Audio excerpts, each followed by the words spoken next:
Guys, tungod sa impluwensya karon sa dagan sa kalibutan, daghan na gyud kayo ang mga anak nga musukol sa ginikanan. Daghan ang mga anak nga masuko kung badlongon sa ginikanan ug daghan ang mga anak nga dili na mutuman o dili na mutahod sa ilang ginikanan. Welcome back guys sa atong mga istorya nga daghan ka makatunan. Kini atong istorya karon guys, istorya kini sa usa ka anak nga masukanon sa iyang ginikanan. Hopefully guys nga matapos nimo ning maong video para makuha nimo ang mga moral lesson sa kinabuhi. So di na ta maglangan guys, inaani ang senaryo. Sa kaadlaw ni ana, kining amahan ug anak nagpungko sa sala. Kining amahan nga nag-edad og 80 anyos nagpungko di sa sala sa ilang balay, kauban sa iyang anak nga 45 anyos. Miingon ang amahan, "Nak, unsa man ang naa sa bintana?" Iyon ang anak, "Pa, kalapati na ni batog sa atong bintana." Siyempre kaya ang amahan gulang na 80 anyos dili siya makaklaro. Pagkaabtag pila ka minuto, nangutana na pud ang amahan, "Nak, unsa na?" Nitubag na pug utro ang anak, "Pa, galapati lagi na."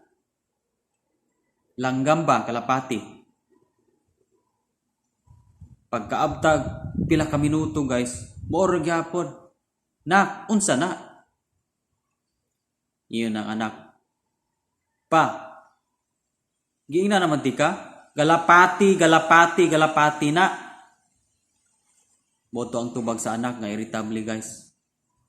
Pagkaabtag yung pila na pud ka minuto, nibalik ra pangutana gyapon ang amahan niyon nga, "Nak, unsa na?" Guys, itindog na gyud ning anak sa ikaupat ni gayon. O giingnan, "Unsa man ni imo pa? Imo jud kong ipalagot, di ba giingnan man ti kang galapati?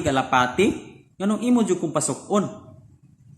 Karon guys, kining amahan nga 80 anyos, nitindog, wala mitingog. Niadto sa kwarto, di kaingon ang anak unang luod. Pag adto sa kwarto guys, gawas nagdala og notebook. Karaan nga notebook gidala sa amahan. Di nangutana ang anak, "Unsa na?" Kay irritable naman anak, suko naman ang anak tungod sa pangutana.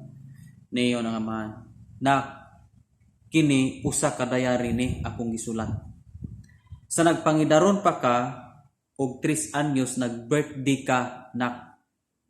So akong ipabasa nimo ang imong diary sa panahon nga nag-birthday ka sa 3 anyos pa imong edad." So guys, gibasa sa anak. Pagbasa sa anak, nabasa niya nga niining adlaw birthday sa akong anak nga ikatulo ka tuig.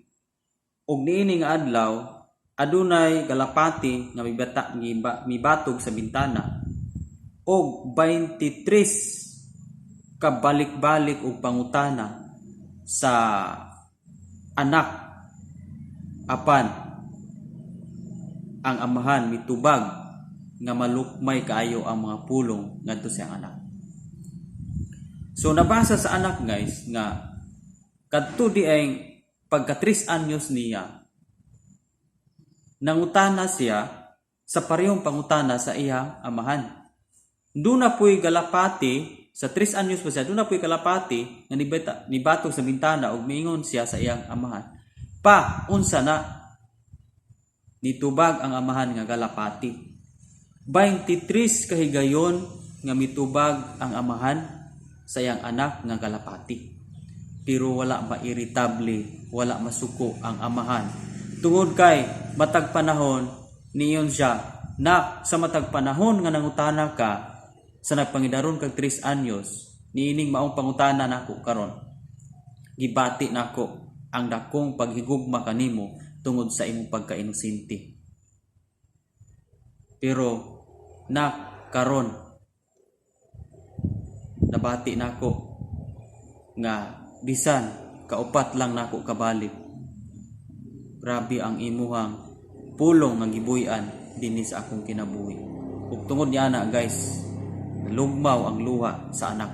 ug migakos sa amahan ug nangayo og pasahil. Guys, dinhi lang takutob sa ato ang sambingay. Naaroy mga anak nga kusog mo pasipala og sulti sa ilang mga ginikanan. Tungod sa impluensya sa kalibutan, tungod sa mga barkada, mga insultador nga mga barkada, kuyog-kuyog sa mga barkada, nahitakdan ang ilang kinaiya na kusog na pong musukol sa ginikanan. Guys, karong mga panahon na mao ni ang gadaghan karon sa mga kabatanunan nga dili na pabadlong sa ilang ginikanan, dili na patuo sa ilang ginikanan.